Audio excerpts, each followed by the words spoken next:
ॐ विश्वं दर्पणदृश्यमाननगरी तुल्यन्निजान्तर्गतं पश्यन्नात्मनि मायया बहिरिवोद्भूतं यथा निद्रया यः साक्षात् कुरुते प्रबोधसमये स्वात्मानमेवाद्वयं तस्मै श्रीगुरुमूर्तये नमः इदं श्रीदक्षिणामूर्तये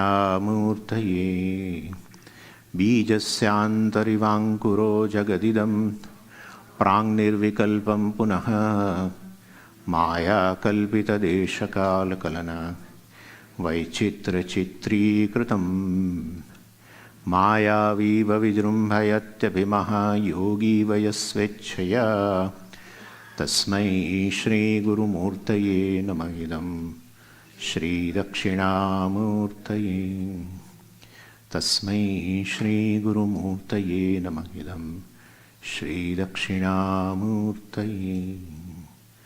ॐ सहना भवतु सहनौ भुनक्तु सह वीर्यङ्करवावहै तेजस्विनावधीतमस्तु मा विद्विषावहै ॐ शान्तिः शान्तिः शान्तिः सदाशिवसमारम्भां शङ्कराचार्यमध्यमाम् अस्मदाचार्यपर्यन्तां वन्दे गुरुपरम्पराम् ॐ फस्ट् वर्स् अर्जुन उवाच ज्यायसि चेत् कर्मणस्ते मता बुद्धिर्जनार्दन तत्किं कर्मणि घोरे मां नियोजयसि केशव तत्किं कर्मणि घोरे मां नियोजयसि. Why do you make me engage into this ghora karma, terrible action? It's a question, but I told you yesterday, it's a doubt on the part of Arjuna. He expressed the doubt. It has a basis in second chapter, which has a basis in first chapter. Because the Bhagavad Gita opens with a human problem. It's a universal problem. A problem begins with a disease has the very first thing is an attachment to a given thing. An attachment is a conditional love. It's a love, but with a condition.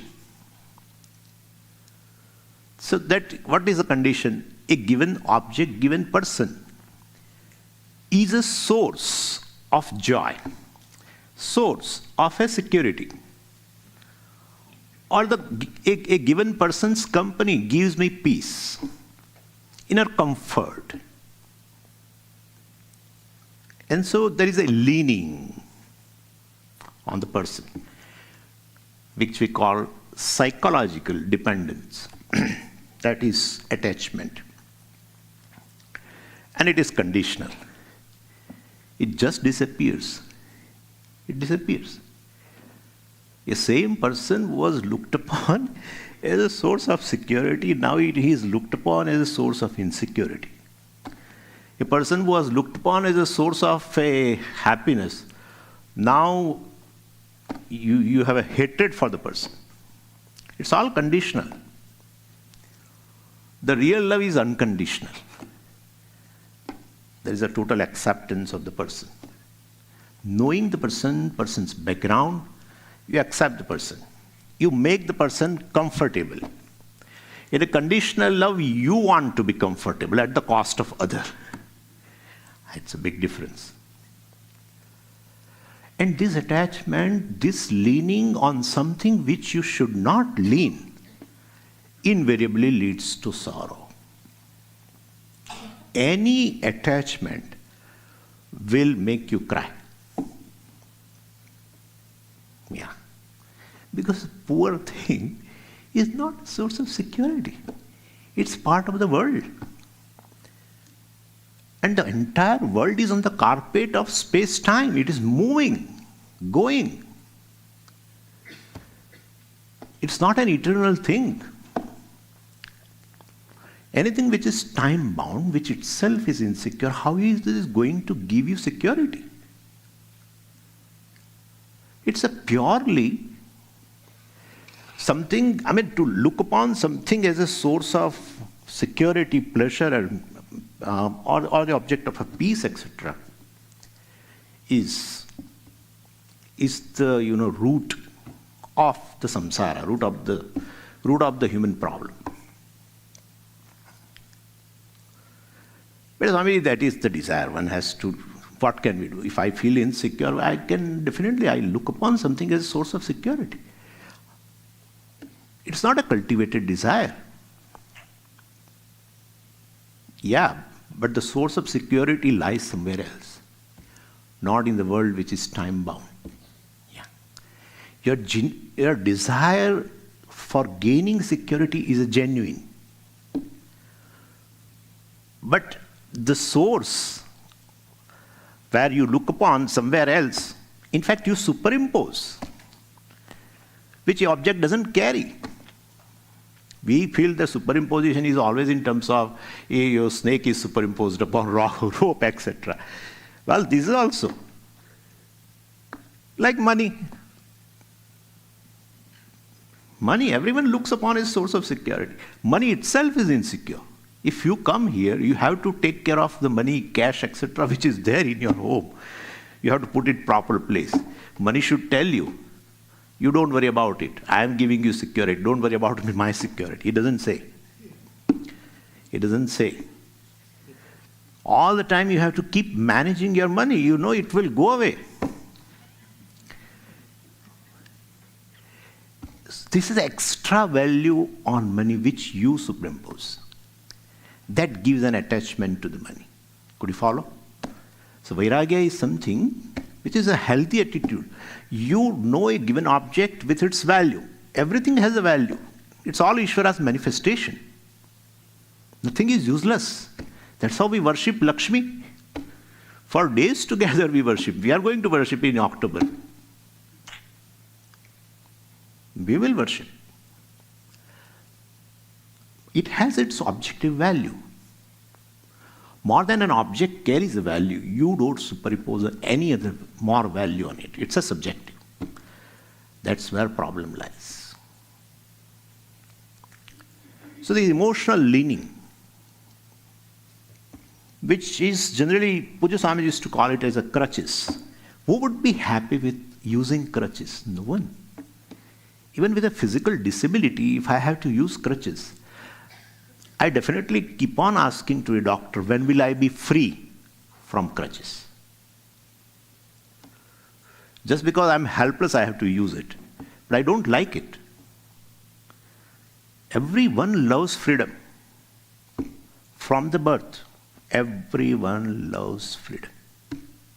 An absolute freedom, no conditional freedom. That absolute freedom doesn't lie. It is not dependent. Freedom and dependence cannot go together.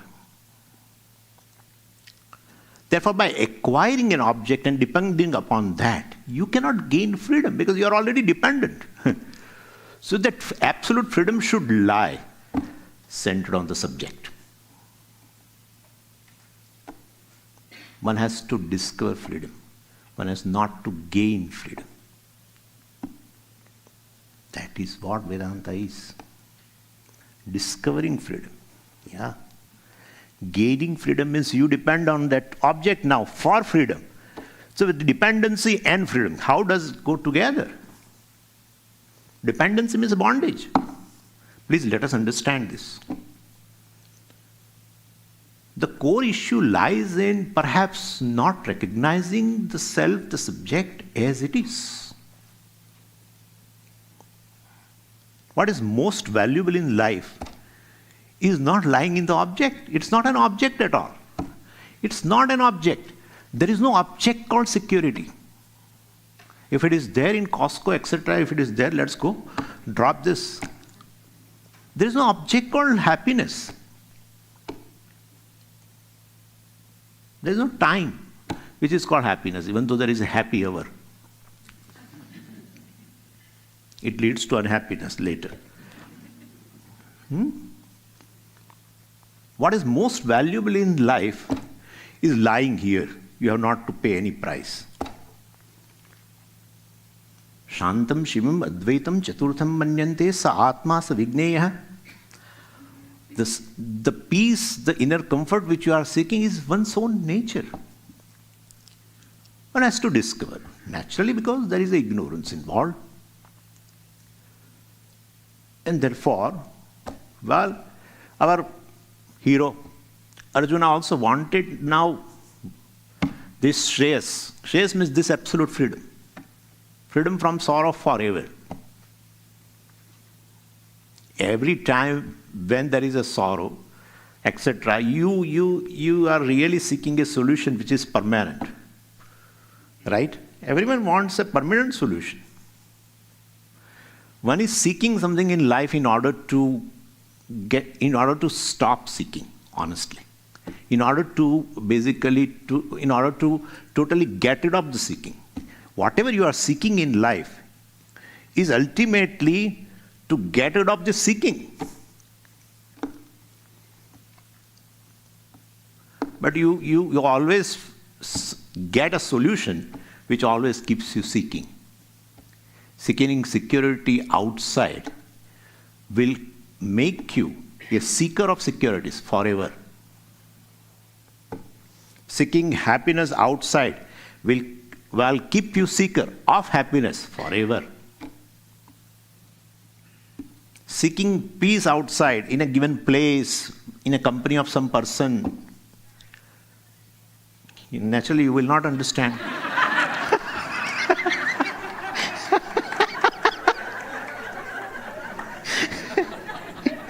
Elisa or whatever, I don't know what is. This happened in the last camp also. Somebody was sitting here and, oh, sorry, I didn't understand.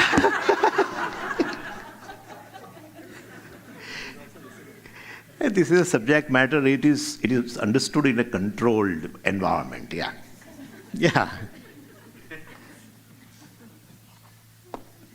The whole world is running in one direction.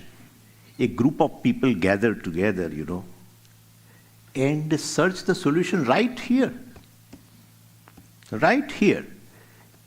Taking a cup of coffee and toast, or what you call. Yeah. You find a solution here. The fundamental problem, very fundamental problem, solution doesn't lie in the world. It lies in recognizing oneself as it is. As you are, you understand. That's it. That's how yesterday said, no process of becoming. It just, if you want to say process, it's a process of being, owning up what I am. Amazing. Anyway, therefore Arjuna was told, well, you should gain a knowledge. Bhagavan gave a knowledge immediately after 11th verse. Bhagavan started Natvam me janadipaha, etc., etc. Well, you were not there before, it is not the case. I was not there before, that was not the case. All of them were not there before, well, that is not the case. But what about the future? Well, all will be dying here after the fight. It's a Kshatriya war. No one would run away from the war. So what about the future? Bhagavan says, Nachaiva bhavishyam. All of us will be there. In the future also. All the warriors will be there in the future. You will be there in the future. Bhagavan used double negative for emphasis. You won't be there, that won't be the case. I won't be there, it won't be the case. All of these people who are there in this Kurukshetra, they won't be there, that won't be the case. One immediately, as though pierced through the body,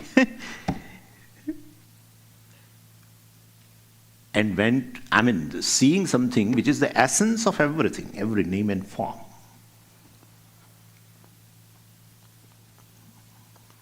And there is one truth behind all the names and forms. Even though experientially all are different, it's duality. That's true.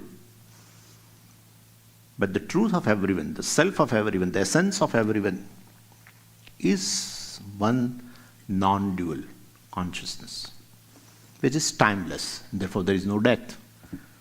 न जायते म्रियते वा कदाचित् नायं भूत्वा भविता वा न भूयः. So Bhagavan said, the knowledge will definitely remove your sorrow. These gurus will die, Bhishma will die, what will I do without them, this, that, etc. Who dies, Bhagavan said?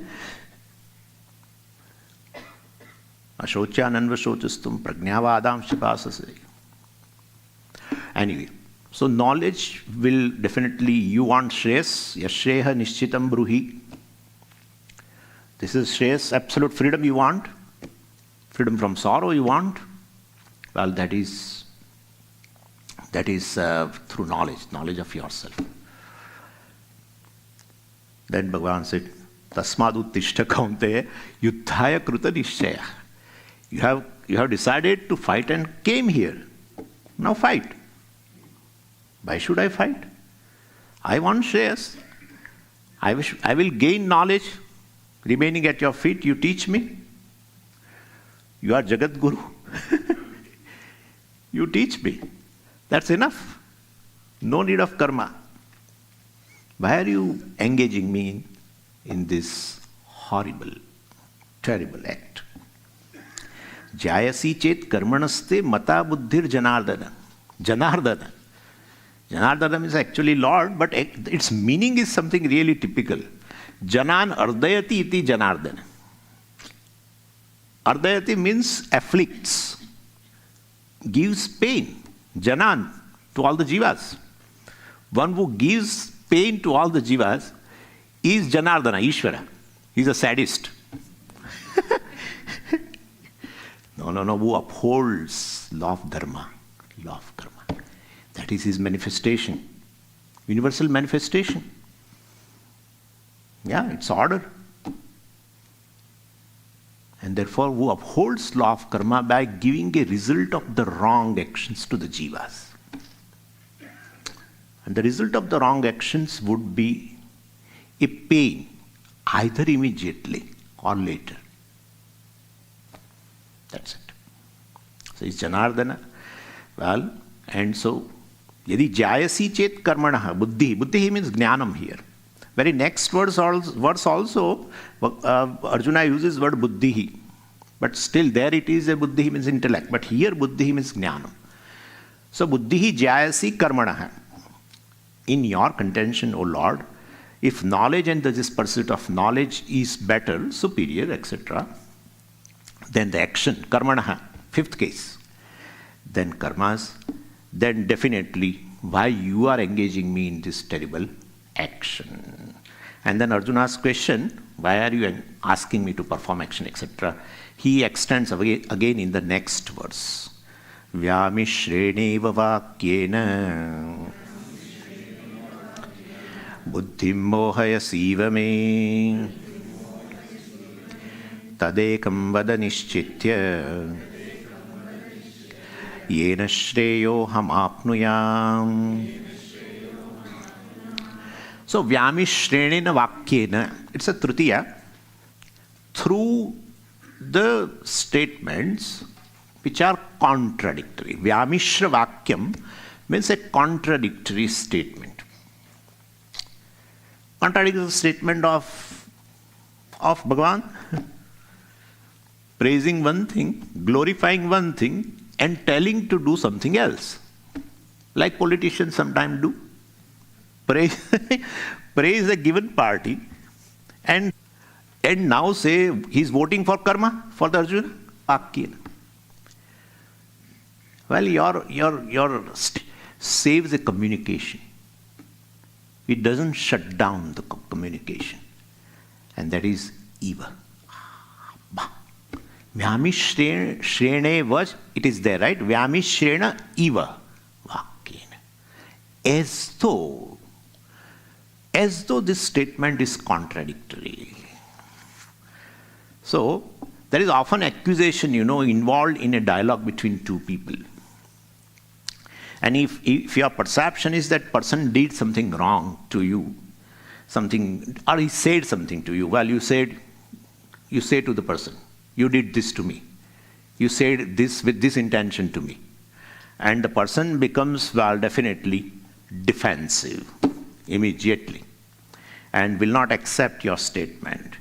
And then you feel your feelings are not accounted for. You are not understood.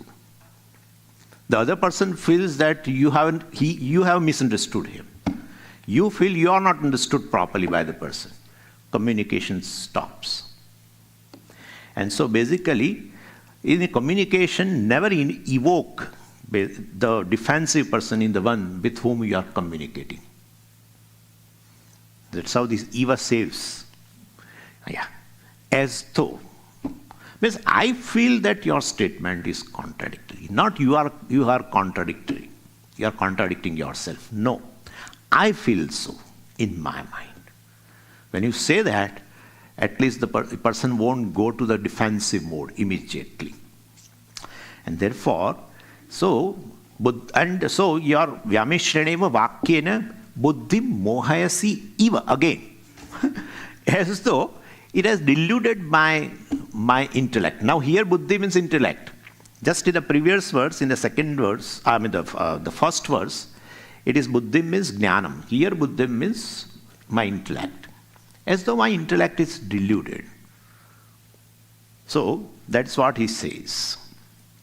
And therefore, that shows a shraddha on the part of Arjuna, because he has surrendered to Lord, and definitely he looks upon him as a teacher, and when teacher teaches something, to say the teacher that you are illogical doesn't make sense. But it doesn't mean that whatever teacher says you should accept also. You want to resolve. Even apparent contradiction which is there in your mind, you want to resolve it. So you don't want to, you are not accepting the statement with a blind faith. Even though it appears contradictory, you are accepting. Your buddhi cannot accept it. And therefore, definitely, it appears as though illogical to me. That's the matter. Even means as though, as it were, like that, So, and therefore, ekam vada nishchitya, well, yena shreyo hamapnuyam. Ekam vada. Out of these two, karma and jnana, I want shreyas, I want moksha, I want freedom. Freedom from sorrow, once and for all. What should I do? Should I fight or should I gain knowledge? Tell me one thing. Ekam vada nishchitya. Either of that. What is best for me in order to gain this shreyas? Yena shreyaha aham apnuyam. By following which discipline, which means I gain a shreya. That you should tell me. Now, if you look at this karma and jnanam, action and knowledge, you find the nature is totally contradictory to each other. And therefore, there cannot be a possibility of combining them together also in order to gain shreyas. Two opposite things cannot be combined. Simultaneous combination. So, karma basically is dependent upon your will. Karma is born of someone's will. Knowledge is not born of will. You cannot will to gain certain knowledge. Well, you decide to gain knowledge, but once you employ a means of knowledge, then whatever the object is, that decides the nature of knowledge. You cannot decide. We'll see that. So, karma basically and knowledge are entirely different. Therefore, moksha, the karma becomes a means and moksha will be a product, result. Not possible. Karma can give you 4 types of result. The first thing is karma can produce something. Definitely. You can make this table. You can make this table, right? Create a table. If you have a skill to make, you can make. So that is the first thing. Karma can produce something. Karma can modify something. Once you make a table, you can polish it. Modification. You can destroy it also, but let's say modification here in terms of polishing. That's also action. You can produce a table, you can paint it, polish it, and suppose you are this is your, suppose a coffee table or maybe a tea table, and then tea spills over from the cup, runs out. Then you clean it also. So you can purify the table. I mean, you can cleanse the table. So that's the result. So karma can produce something, karma can modify something, karma can clean something. So you get a clean object. You can get a modified object. It's a result. Or you can produce something. You can make the table. And or karma can definitely make you reach from one place to other place. Like you have come here, right? This was your destination. So you came. Action. So these 4 types of result can be produced by karma. Moksha is not one of them. Therefore, moksha, for gaining moksha, one cannot employ the means as karma. Why? Moksha cannot be produced. Moksha means freedom. Freedom is freedom is centered on oneself. Freedom is the nature of the self. Self is free. Timeless, spaceless, attributeless, that's what we say, Brahman. No limitation in terms of time, place, attributes. Limitless, whole. So absolute free. Moksha is the nature of oneself. So therefore moksha cannot be produced. If moksha is produced, means Atma is produced. What is this? Atma is produced, then who has produced Atma? Then you have to say another Atma. I mean, it's ridiculous. So moksha cannot be a product of karma. Any karma phala which is produced through a karma, moksha cannot be a product. Then second thing is purification. Let us take purification. Atma is something which can be purified. So purification karma. Atma is definitely impure. Suppose, this is just I am saying for discussion. Atma is impure and you can purify. If you can purify Atma, then again it becomes impure, like the body. You purify the body, taking bath, etc. Again it becomes impure. Again you have to take bath. That contradicts what Shastra says regarding Atma. Atma is ever free from any impurities. Na punyam, na papam, na saukhyam, na dukkham. Atma is ever free from all the impurities. Mind may have a certain impurities and one has to take care of it. We will be seeing later. But regarding Atma, Atma is ever pure. Nitya Shuddha, we say also.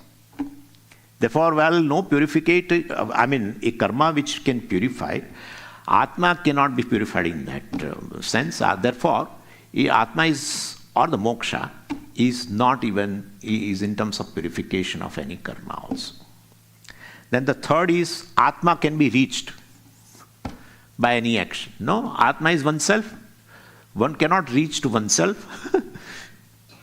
And as such also Atma is all pervasive. There is a question of reaching. But anyway, one cannot reach to oneself. One can reach to something else, other place. Anyway. And the fourth is modification of Atma is not possible. While because you can modify something what is available in your hand or what is available to you as what is available as an object, you can modify. Atma is the very subject, not available for modification, and therefore moksha is not a result of any kind of a karma. Production, producing, purification, modification, etc. No. Or reaching out. Reaching. No. Therefore, karma cannot be the means for moksha. What is the nature of knowledge? Well, knowledge is knowing things as they are. That's it. So to know an unclean object as unclean is knowledge. To know a satya vastu as satyam is knowledge. To know a mithya vastu as mithya is knowledge. So, because knowledge is as true as the object. And so it is not dependent upon your will. Definitely. I cannot, unlike karma, I cannot decide this is how the knowledge should be. You are seeing me, So you have a sight of a Swami, and perhaps suppose you may not like the Swami with a clean head. Perhaps you may feel I should know Swami with a lot of hair. You cannot decide it. The object decides, right? Therefore, your will cannot interfere in knowledge. Before gaining knowledge, your will is there.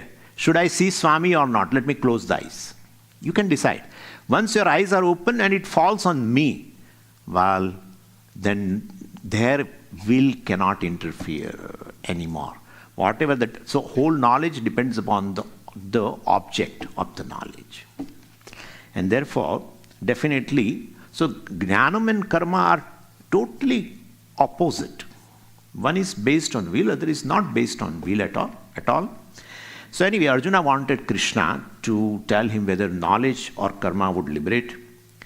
Tell me whether I will gain a moksha, freedom from the sorrow, by fighting out dharma yuddha, by fighting out this war, killing this all atatais, and then I will become free. Or should I just sit at your feet and gain knowledge, tattvamasi, etc., and gain moksha? What should I do? Bhagavan replies very beautifully in the third verse. Lokesmin vividha nishtha pura prokta maya nagha jnana yogena sankhyanam karma yogena yoginam. Hey Anaga, Bhagavan says. Bhagavan is giving so many, sambodhana for the Arjuna. Agam means a papam. Anaga, one who is free from any papam, or sinless, when they say. One who is, Arjuna, Anaga. Maya pura prokta. By me, something has been said, pura, in the beginning. In the beginning of, in the beginning means what? At the time of creation, I have told something.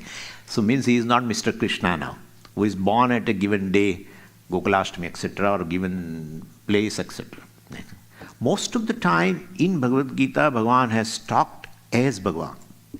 At one or two places. At one place, Bhagavan told as Mr. Krishna, and that is again in the 4th chapter. Bhaktosi me sakha cheti. Oh Arjuna, you are my dear friend. Then naturally, Mr. Krishna. Yeah. As a Ishvara, Bhagavan doesn't say you are my friend. But definitely, as a Mr. Krishna, he said, you are my very good friend. So few places like that. Most of the time he has talked it as a Lord. And even in fact, Vyasacharya ji has depicted Krishna as Lord. Shri Bhagavan Vacha. Everywhere you find that. Not Shri Krishna Vacha. So you always find Shri Bhagavan Vacha. So he looks upon Krishna as an incarnation. And Bhagavan himself told he is an incarnation in the 4th chapter, very beautifully in the few verses initially itself. Paritranam, sadhunam, etc., etc. There Bhagavan showed the purpose also of descending. That's a big difference between Jiva's Janma and Ishvara's Avatara. Is this? Bhagavan descends very deliberately and Jiva falls, That's how Bhagavan descends in the samsara kupa, in the well of a samsara. Bhagavan descends in order to, because we are already fallen, so in order to bring us out of this well, Bhagavan descends and Jiva falls in a samsara, starting with the conditional attachment. That's where problem starts. One falls in samsara. Anyway, so here it says, Bhagavan says, Maya pura prokta. I have told in the beginning. Where? In the manual. Because this is my creation. With product, I have given a manual also for the people to use. Therefore, nobody sees manual, that's a different thing. That's how they are not able to use the product properly. I have sent a manual to you in the Veda. I have told these two things. Nishtha I have told. 2 types of lifestyles are told by me. Same thing, in order to achieve human goal. 2 different types of people are there. I am Sarvagnya, I know. Two different types of people are there, and both of them can achieve the same human goal called absolute freedom. For them, I have told two lifestyles. Without disturbance, smoothly they can sail and gain this moksha. So, dvida nishtha, two lifestyles, pura prokta, maya. All vibhaktis you will find, of aham, etc. Whole thing you will find. In Bhagavad Gita, somebody said how many times Bhagavan has used I. And he found several times. Here also, maya, by me. In the Vedas, well, along with the creation which is manifest now, I have manifested even also, Vedas also, manual also. Yo brahmanam vidadati purvam yo vai vedansha prahinoti tasmai. Well, I created, Brahmaji has come out from my, from the navel, and in hands of Brahmaji I have given the manual also. Veda.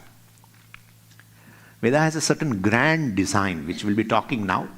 A very grand design. How every human being can grow ultimately to a point where you have not to grow further. You are totally grown, fully grown. That grand design has been told by me in Vedas. But anyway, so Bhagavan says these two lifestyles, which has a basis in Veda itself. And so Nishtha word is used. Nishtha means a committed lifestyle. Ni plus tha dhatu. Stha means to stand. Nitaram sthitihi nishtha. So you stand in a given thing. That's how we have word japanishtha. Yeah. Who is committed to mental chant. It has certain advantage. Yeah. Especially in current society, where attention span is 9 seconds, I heard. Adults' attention span is 9 seconds. Some goldfish or something has 9 seconds. We are like a fish. The young adults have a more, in fact. Yeah, maybe comparatively less here compared to 2000. The surveys are done. But anyway, I will talk to you that also later. So here it says to japanishtha. So there one is definitely has commitment to do japa, mental chant. Or taponishtha, not tapanishtha, taponishtha. Who is committed to certain austerities. Yeah. Deliberately you undergo certain self-denial. Deliberately. I will do fast today, or something like that. So taponishtha. Same way here also, jnananishtha, who is committed to knowledge. Something like that. So here Bhagavan says, dvida nishtha asmin loke, in this world, pura prokta. In the Vedas I have already told both the lifestyles depending upon two types of people. And one of the nishtha, Bhagavan says, he revealed to the world, is in the beginning, is for the Sankhyas, Sankhyanam, for the Sankhyas. And that is what? Jnana Yogena. It's a Ithambhute Tritiya, in the form of knowledge. So these Sankhyas, we'll see that, these Sankhyas are one type of people who have a committed lifestyle for knowledge. What is that commitment to knowledge, we'll see later. So this is committed lifestyle for the knowledge. So word Sankhya has come from Sankhya. Bhashyakara himself says, Samyak khyayate sa vaidiki samyak buddhihi Sankhya.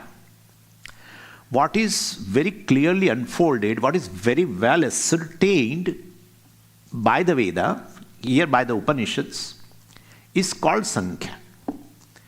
By the Upanishads, something is clearly unfolded. We know. What is the subject matter of the Upanishad? Atma. Atma is Brahman. I am Brahman. That is the subject matter. Therefore, Sankhya means something which is clearly unfolded in the Upanishad. And Bhashyakara says, Taya prakasyatvena sambandhi tattvam sankhya. What is the subject matter which is clearly unfolded is called Sankhya. Sankhya means what is clearly unfolded. What is that which is clearly unfolded? The subject matter. What is the subject matter? Atma. Therefore, Atma or Brahman is called Sankhya. And Tad Vishaya Buddhi, Sankhya Buddhi. The knowledge pertaining to the Brahman or Atma is self-knowledge. Sa Sankhya Buddhi Yesham Jnaninam Uchita Bhavati Te Sankhya. This is Bhashya only. Anyway, so Sankhya means Brahman, and what is unfolded by the Veda or by the Vedanta is Sankhya Brahman. And so because of the knowledge of Brahman that is called Sankhya, those who pursue the knowledge of Brahman or Atma are also called Sankhya. And whose commitment is only to the knowledge. In Bhagavad Gita, word Sankhya is popular as sannyasis, because they don't have any other commitment. Even the formal sannyasa itself is meant for giving up all other things, and therefore giving up the tuft and even the sacred thread, everything, which is a symbol for doing all Vedic karmas, etc. That is also given up. So those who are to the exclusion of karma also, who are totally committed to knowledge, those people are called Sankhya, and they are sannyasis. Now, so I am in a defensive mode now, okay? Because you people say that total commitment to knowledge is for this sannyasis only, then what about us? No, we'll be discussing, don't worry about it. And that's where we take help of Bhagavan only, because Bhagavan doesn't see any difference between a karma yogi and a sannyasi at all. Gneyasya nitya sannyasi yonadveshti nakangshati. Yeah, therefore don't worry. But there is something even by which a grihastha also is called sannyasi, that we have to see. Yeah.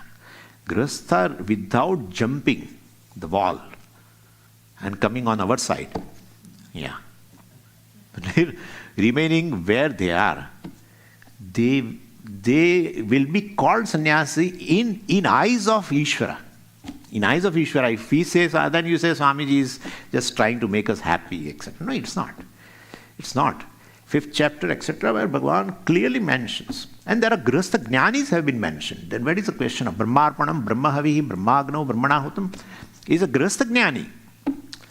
Therefore, formal sannyasa only gives a commitment to knowledge. No.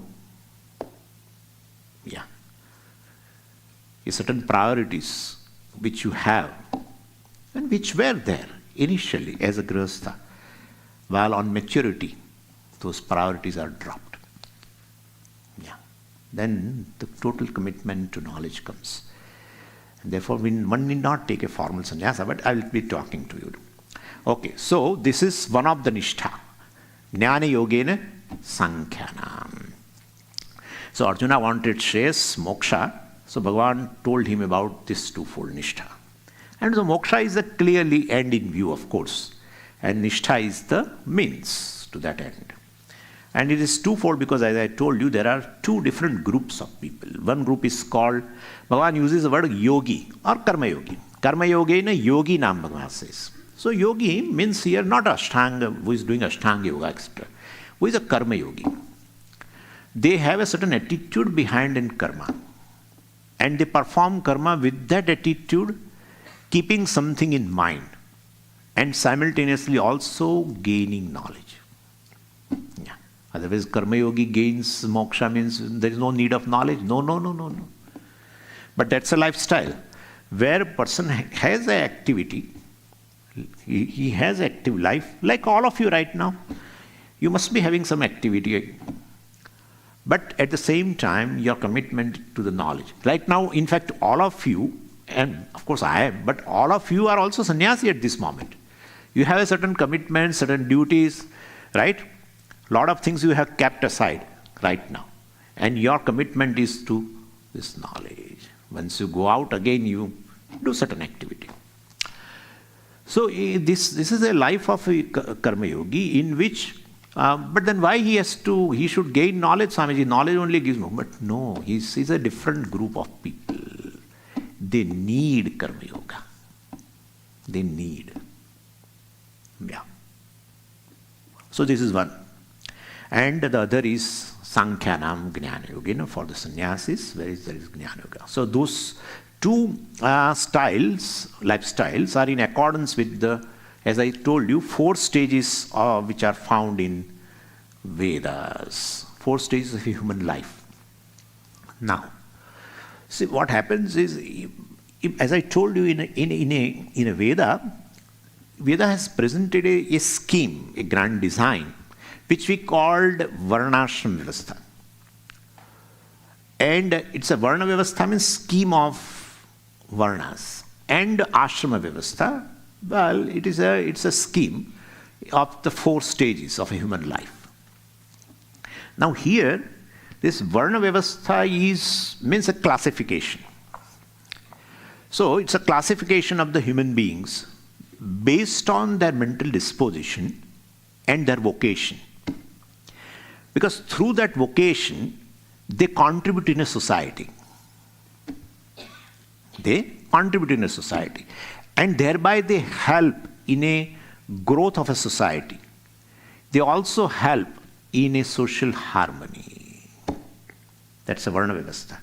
Classification of the people based on their mental disposition, guna, and vocation, karma.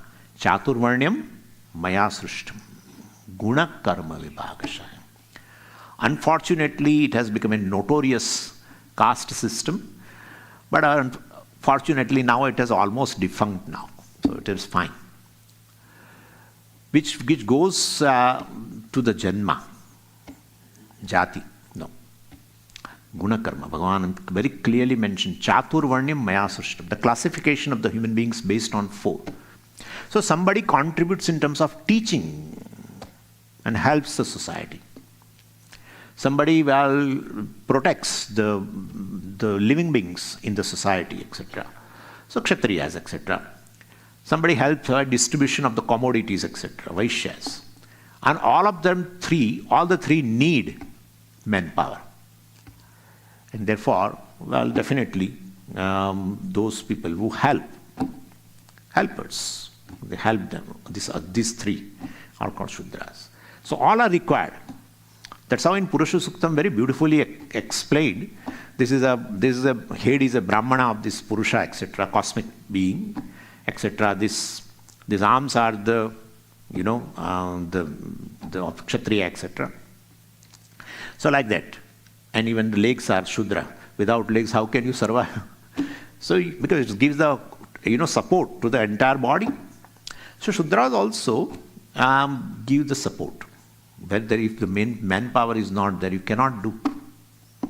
And therefore, all the 4 types of people will definitely help, contribute to the society. That's how society grows. There will be social harmony also. That's a Varna Vyavastha. We are not going into that. Ashrama Vyavastha. These are the 4 stages in a human life. In every stage, he grows.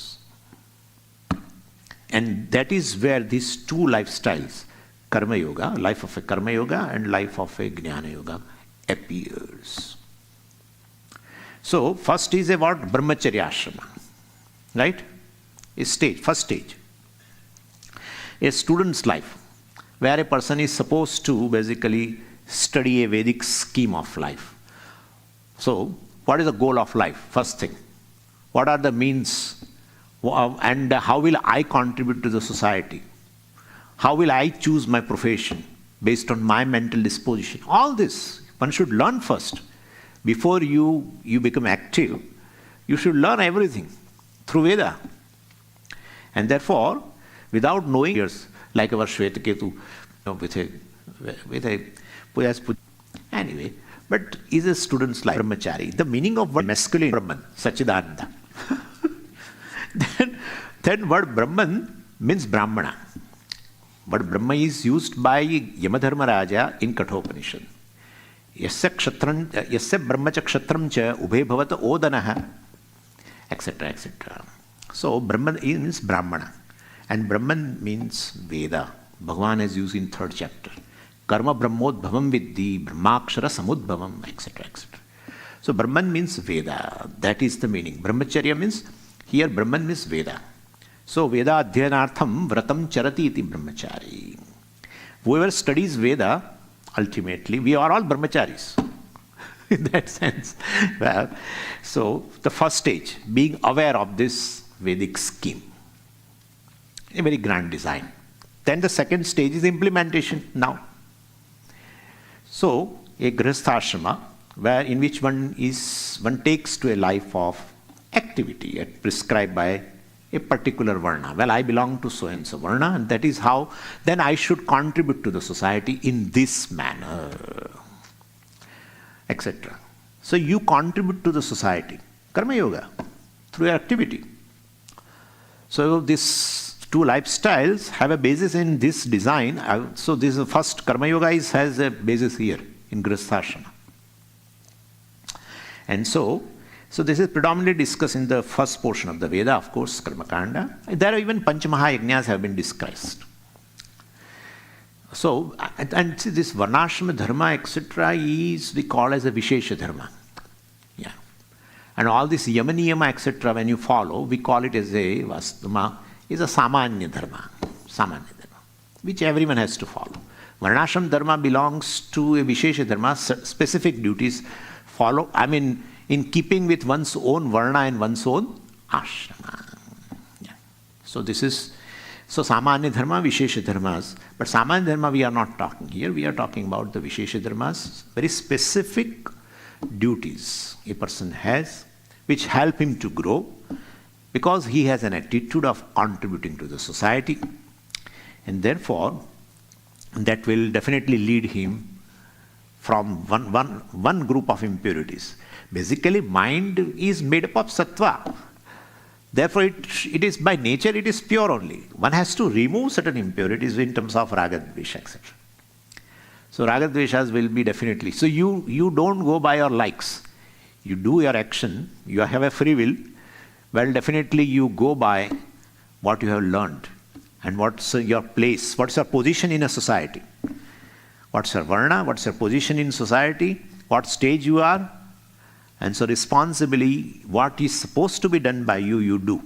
Not what you like, you do. Yeah. That's how you cut. You don't give you don't give a flare, or you don't support your own likes and dislikes, your own fancies. Likes, dislikes do not have any basis. That's how impurities. All projection of the jiva. All projection of the jiva. Something I like has no basis in reality. Just because I like it. That's how. I like it. Because I like it. There's no basis. Something I dislike. People say, even meeting for the first time somebody, somehow I don't like that person. What is the basis? Or something happened, which you say that is a basis. But again, that's not final base. Anyway, so likes and dislikes, and our own likes and dislikes, that measurement keeps changing. What I like today, I dislike tomorrow. What I dislike today, I like tomorrow. No vyavastha. They are the impurities, which makes the mind basically, from sattvaguna, it goes to the mode of rajoguna. Rajo ragatmakam viddhi, Bhagavan said very clearly. And therefore, if that is the case, where is a question of gaining knowledge? Sattvat sanjayate jnanam.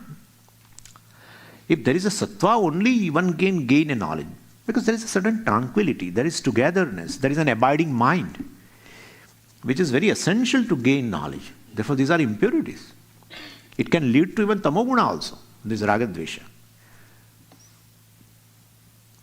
Anyway, so one has to take care of through now implementation of what you have learned in brahmacharya ashrama. Yeah. Karma yoga. And then third is a vanaprastha. All these ashramas, other than grihastha ashrama, also is on the verge of going away. But this Vanaprastha and this Brahmacharya Ashrama, they are not there at all. But we are discussing a design. These are the stages of human life ultimately to gain the same goal in which both our lifestyles fall. Anyway, so Vanaprastha Ashrama, where you reduce your physical activity, etc. and not totally stop, but it's a gradually you are withdrawing from that. And then you increase something else. Certain mental activity. Mental disciplines are increased because there is one more impurity which is there. That's called vikshepa. And that is a least attention span, not able to focus on anything. Adults have this issue compared to even children. They say 2-year-old child has a attention span of 2 to 4 minutes. With the age of 14, it increases to it's 28 to 42 minutes. And the young adult, etc., they have a 32 to 48 minutes. They can concentrate. Adult have a 9 seconds. Okay? Adults cannot, because several raga dveshas, they keep where they are there. That's their job is to create anxiety, to disturb the whole thing. Ravana, Kumbhakarna, this is what it is. Raga dveshas are all pairs. Shumbha, Nishumbha, whatever you want to say. Their job is to create a uproar in this. Dangerous. So mind will not have any abiding capacity at all. So vikshepa. Even though raga dveshas will go, your mind keeps wandering from one object to other to third. Keeps wandering with a certain rhyme. We want to break the rhyme. The best thing is japa. Between two thoughts of two Om Namah Shivaya thoughts, there is no rhyme. There is no rhyme. Yeah. And if you are conscious of that gap between the two thoughts, successive thoughts, well, your mind won't run away. So mental japa, etc., not vachika japa, mental japa, meditation, definitely gives a focusing capacity. Mind has two types of thoughts, deliberate, voluntary, involuntary, like two types of pranayama. Yeah. Right now we have a breathing is involuntary. You are not aware of. You are not initiating your breathing.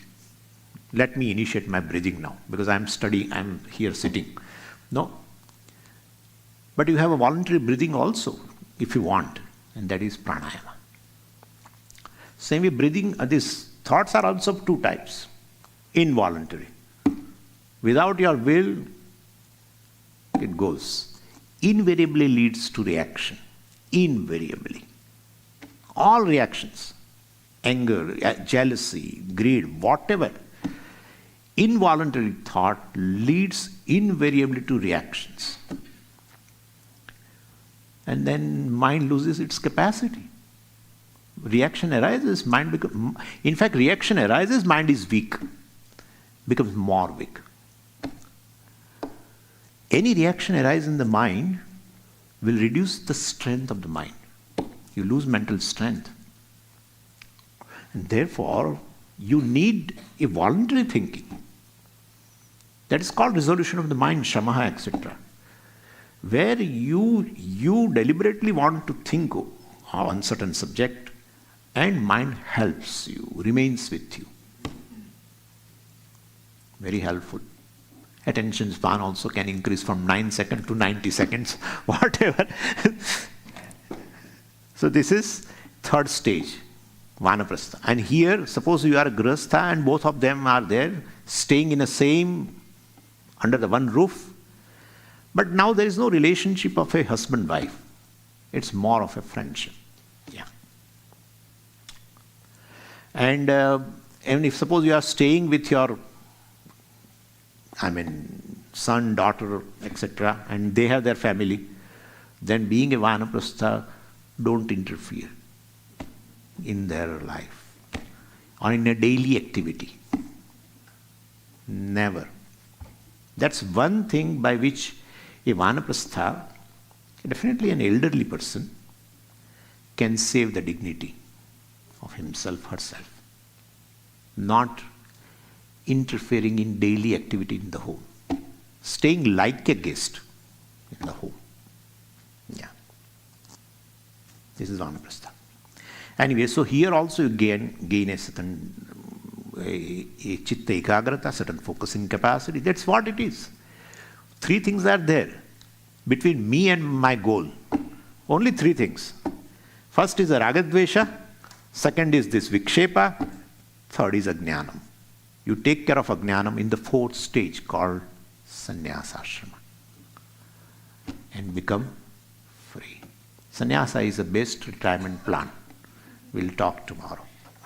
Om Purnamadav Purnamidam Purnat Purnamudachyate Purnasya Purnamadaya Purnameva Vashishyate. Om Shanti Shanti Shanti. Hari Om Shri Gurubhyo Namaha. Hari Om.